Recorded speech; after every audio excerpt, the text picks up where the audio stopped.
day, people. Hello. Welcome to... Good day, people. Hello. That's a typical, you see, reality when you want to film something, there's always noise in the background. Good day, everybody. Hello. Welcome to the JKoverland YouTube channel. Unless you're already subscribed, then it's great to have you back. Well, today's the day. Finally, we're going to give you an insight of in-depth walk around of our Mitsubishi Shogun. It's been a long time coming, and I know many of you have been asking so many times, and I don't blame you. We do walk-arounds and tours of other people's cars, but we haven't yet to do our own, and this is it. So yes, hope you're looking forward to this one. So the car, as I'm sure many of you already know, it is a 1996 Mitsubishi Shogun, which is the same as a Pajero or a Montero, but it's the UK name, which was Shogun. And it is the 2.8 turbo diesel. Well, I bought the car about 3 to 4 years ago. It had 96,000 miles on the clock, been well cared for by one owner for almost 19 years, I think it was. wow. So we were lucky to pick up a really well cared for example. Always been serviced, all the filters and oils and things changed. And as with any new car that we buy, we always do preventative maintenance, change the belts, change the water pump, thermostat, all the fluids, gearbox oil, diff oils, filters, oils, I know something. antifreeze. So it's had the works done just to make sure it will see us through all our adventures, hopefully without any hiccups. And so far it's been really good, hasn't it? Yeah, we haven't had any hiccups because it's been looked after and well cared for. Yeah, I don't like to say it, but Touch wood. there's Excuse me. yeah, so for all our adventures over the last 3 years, it has not let us down in any major way whatsoever. So I am really thankful for that, and it's a testament to Mitsubishi build quality and reliability. No, they're really good cars. That's the reason we got another one. Yeah, can say that with confidence now. Yeah. So in terms of modifications to the car, let's start with the accessories. We have got some 16-inch steel modular wheels, and that is with Cooper Discovery STT Pro, and they are a 265 75/16 mud terrain tyre, which we have found absolutely brilliant. They have seen us through everything All and terrain. thrown us no trouble. All terrain? They're mud terrain. Oh, I thought all terrain is like it goes through all sorts of terrain. Kind of, but let's not go there. So that's wheels and tyres, and we carry one spare because we think that's enough, and it has been so far. We haven't been too far into extreme remote areas that we think we would need another spare. When it comes to suspension, it has a 2-inch Ironman lift, so that's the Ironman shocks, and then Ironman Springs. extra rated springs. I think they're plus 200 kilos extra weight rated springs, They're massive. just to cope with the extra things that we carry when we're on the road. And again, that's done us well, really. Well, yeah. Well, how long have we had them? For about A couple of years. a couple of years. Maybe the shocks aren't quite as good as they used to be. Yeah, it's starting to feel a bit softer. But Yeah, but in general, they've done reliability, it's done very well, and the springs definitely, they hold up the weight far better than it ever did before. And so when it comes to bar work, bumpers, I say that, but we have this 5mm steel winch bumper on the front. That's a relatively new addition from last year, which also houses our Terra Firma electric winch, which is a 12,000 pound winch with wired controller and also remote controller. which doesn't work. Which doesn't work. Which is quite annoying actually. Yeah, it only worked the first time. I'm talking about the wireless control. It still works on the hardwired option, so it's fine. The winch works, but we need a replacement signal box for the wireless remote receiver. That's a different story. Will be extended under warranty, but not great that it's failed already. There is the Snorkel, and that's been on there since near the beginning. Allows us to cross some pretty deep water, and also gets that air intake up nice and high, cooler air, cleaner air, just an all-round performance booster really. We have lighting, so these Lightfox 9-inch spotlights, find these absolutely brilliant. They throw the light seriously far, and it's literally like driving with a couple of suns on the front of the car. And you've probably seen that in our videos. We use those quite often when we've been up maybe at an abandoned villa until too late and we need to get off the trail, and then we use these and they do their job perfectly. Also, if you're interested in any of the things I'm talking about on the car, most of them can be found on our recommended products and accessories page on our website, which you will find the link in the video description below. So the Mitsubishi Shogun Pajero Montero actually comes with standard protection underneath, front bash plate, underside protector for the engine, and gearbox and transfer box bash plates, so we didn't need to worry about any extra underbody protection there. We have a tintable U-Pole Raptor coating, which feels really nice. So we chose a shade of green, and when the colour set, it wasn't as bright green, and we kind of really love it now. It's really good. We have also covered all the plastics, all the wheel arches in Raptor, so we thought it would be good to protect those as well. And another thing, we have undersealed all the chassis so it would last longer, but about that Jack can tell you a little bit more because that's his field. Yeah, so it's a Dinitrol underseal. It has a Dinitrol coating first and then a top coat just to seal it all in and protect it. And yeah, it seems to be holding up well so far, so thumbs up for Dinitrol. Yar. So when we get round to the back here, well, what can we see? This is actually the original bumper, but Mitsubishi put a steel one on there anyway, so I was happy to keep that, and that's just wrapped it in to match the rest of the car. Standard spare wheel mount holds our spare, which is a matching spare. High lift jack. We have a high lift jack. We used it only once. And there's a mount. There's an mount that actually attaches just behind this trasheroo. There's a mount that attaches to the spare wheel mount, which holds the high lift jack. And actually, that is also on my list of recommended accessories, which you'll find in the video description. This is our trasheroo.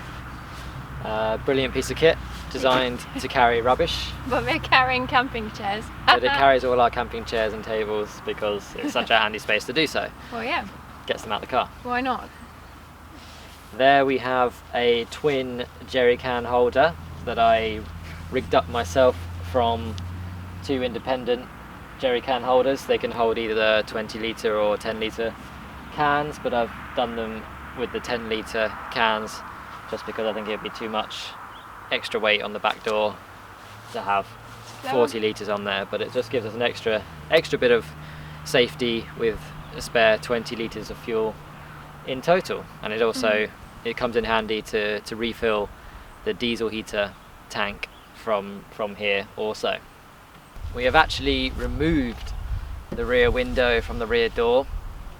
It had some rust issues around the rear seal of the rear window, and rather than fixing that, we just decided to remove the rear glass and grind out the rust and replace it with a flat sheet of aluminium.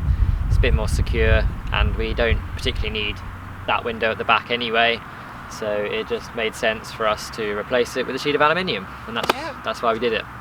We also have a little LED light just over there. We got a bonnet inside installed, so sometimes it's quite handy if you need a bit of a lighting outside in the dark. So we've thought about that too. So let's talk about the camper conversion. Essentially, we sliced the roof off and raised it about, I don't know, what's this? A foot. A foot and a half or something. And that basically was, well, why was that? Well, we travelled for about 3 months in Iberian Peninsula and came back a little bit crippled, our backs were hurting. We thought we need a little bit of headspace. Yeah. So we came back and just cut the damn thing off. Yeah, and we, it's a steel frame, cladded in aluminium, held together with rivets. It's a really simple idea, and it just enables us to be able to, because when we're in the camper, we want to be able to sit up straight and still have headroom, so it just feels more comfortable to be in. More spacious, less claustrophobic as well, so... Yeah, more space to move around. Yeah, you can also easily get dressed, changed. Yeah. Not fully stand up all the way, but definitely in good comfort. It definitely makes all the difference. I'm so glad we did that, because it was rather uncomfortable before when you had to sit with your neck crooked, and yeah, just not worth it. We had to fight for the space, not just about peanut butter cookies and stuff. Yeah, it's another thing to make you ratty, so well glad we did that. In the small space you don't risk it about that. We also have traction boards. They're not just for the looks, sometimes they do get used to be... They got so well used that they're past their best by a long way, so these are the replacements, but we wouldn't be without them because we've used them so many times, whether it's in sand, snow. It just gives you that little bit extra just to get moving again, and that is the difference from being completely stuck to being able to get on your way again. So we got to tell what happened to the old ones now. The old ones? Yeah, snowstorm, remember? Yeah, well, there is another video. When the beast from the east arrived in the UK, big storm, loads of snow, we thought we would go to the worst of it and experience it, and it was one of the longest nights we've ever had. Yeah, exactly. But so yes, if you do have some time, have a look at that video. Check out the video. I'll put the link for that in the description also, so you can check that one out. Yeah.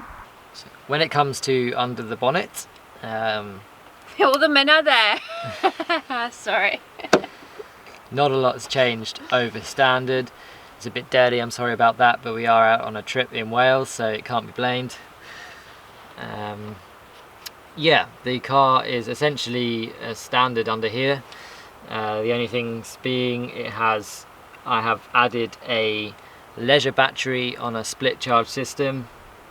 There's a little display in the front, and it's basically on a split charge from the alternator, and when the first battery is full it will charge the leisure battery, and they are independently set up. The leisure battery is isolated from the starter, so when we are using any accessories in the car, then it will only drain the leisure battery and we won't have a problem starting.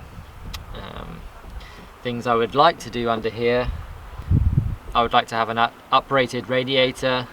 This one works okay at the moment, but it could do with being a little bit cooler, so that's something in the future I would like to change. Perhaps an upgraded intercooler when we're travelling in those hot locations, perhaps in the desert. Just want to keep that turbo running a bit cooler, but it works absolutely fine as it is, so I haven't had to think about changing it so far. That's an engine. That is an engine. And yes, it is, like I said earlier, it is the 2.8 4M40 motor from Mitsubishi, which I find to be absolutely brilliant and totally reliable. As long as you look after it regularly, then it won't throw you any worries. Well, that's been our experience so far, and I assume the 20 years this car did before we had it as well. You look after it, it lasts. That's it. Bit of maintenance sorted. And that's where I check oil.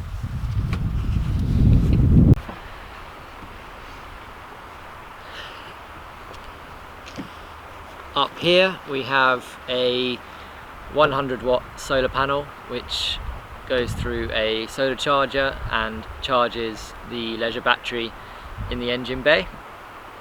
This is a opening roof vent with a 12-volt fan in it, acts as an extractor, so fantastic when we're cooking, especially in a small space. Oh, there you go, demonstration,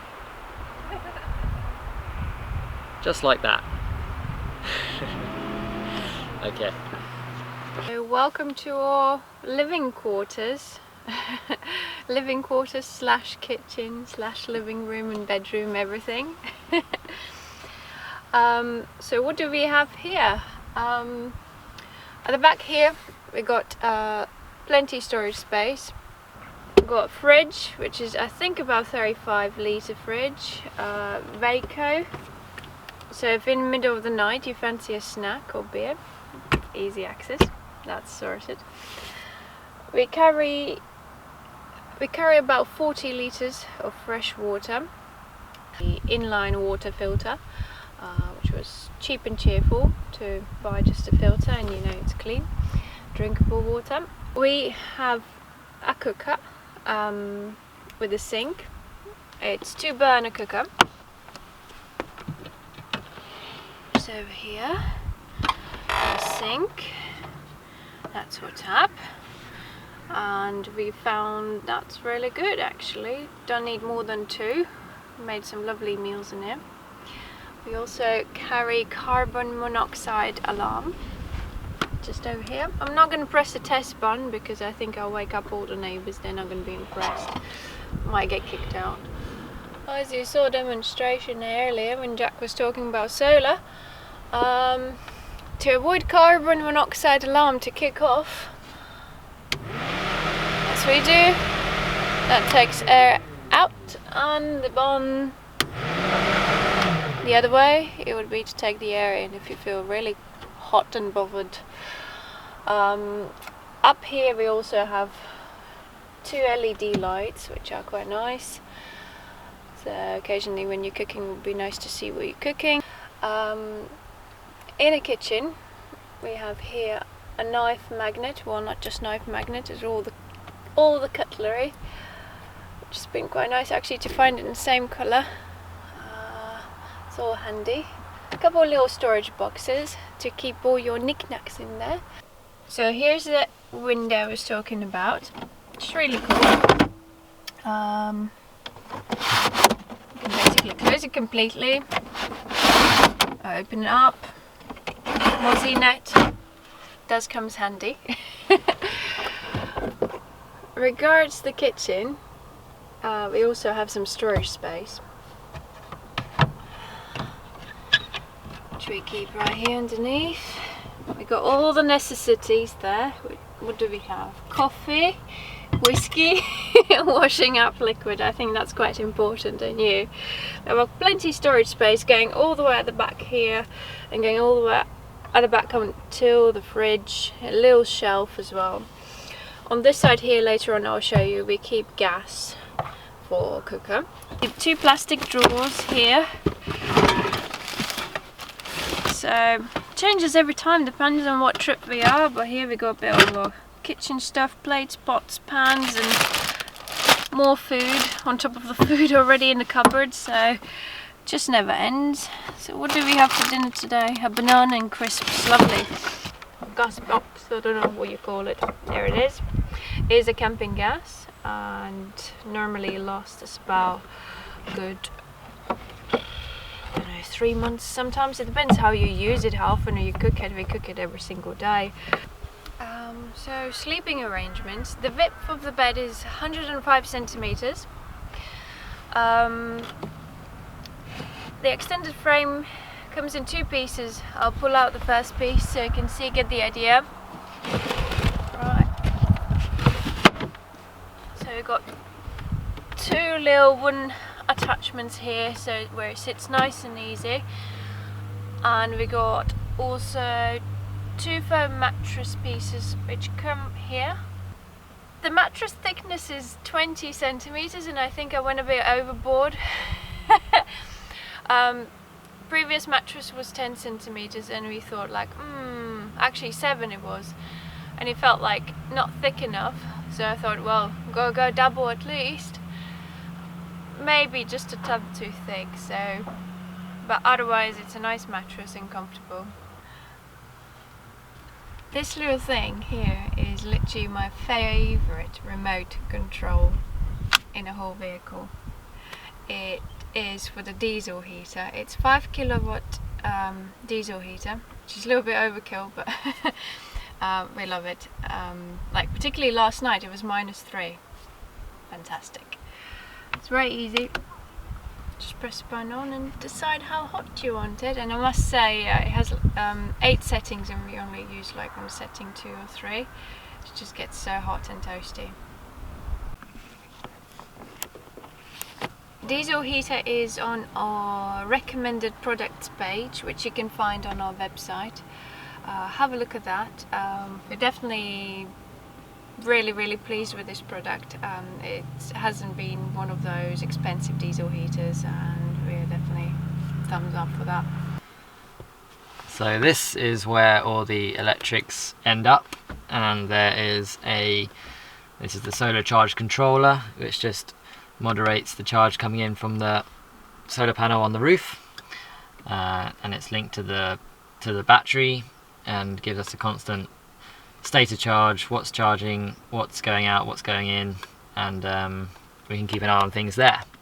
I've also added a fuse box for all the accessories in the camper, like the fridge, the water pump, the lighting, etc., and they all have individual fuses, and then an earth bar connected to the chassis there. This is basically the hub where everything goes on, and it all runs off the leisure battery, so never touches the starting battery, which is brilliant. So I replaced the original panel with this one made of plywood, just because there's actually loads of space in the door, and thought, well, it might as well be used, so made out these cutouts. We can store straps and recovery equipment actually inside the door, where it's easy to get at, and makes life that little bit more easy. All of my recovery gear is listed on the recommended products page, link in the description, and yeah, I will be doing another video on the recovery gear that we use. As you can see, there's a little masterpiece here. Well, me and my mum, we sewed some curtains in here. So this one is just a simple unzip piece. If you easily need to get to the front, 1, 2, 3, you can jump in your driver's seat and off you go. And on a few occasions we have a couple stories to share at the campfire when we have been in situations like that. Well, thank you for watching our tour of our camper, our 4x4 camper. I hope you enjoyed it, guys. Yes, and if you have any more questions that we haven't answered, yeah, please feel free to ask away in the comments section, and we will be sure to get back to you. And those of you who have already subscribed, you know what we're going to say now.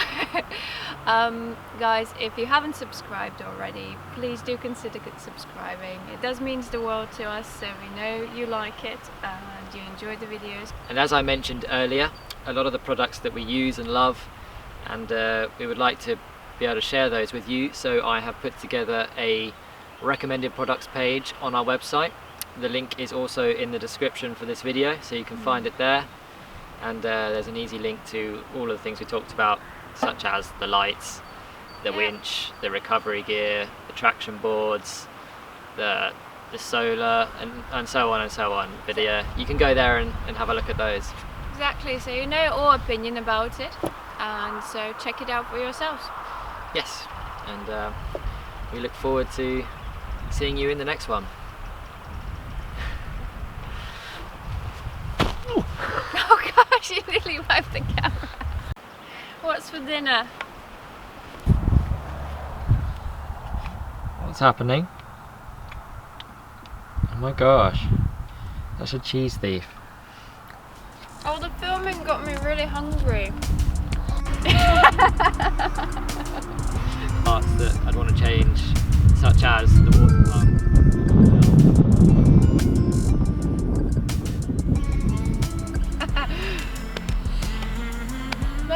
dirty. Yes. Lovely. So the car, I'm as not I'm gonna sure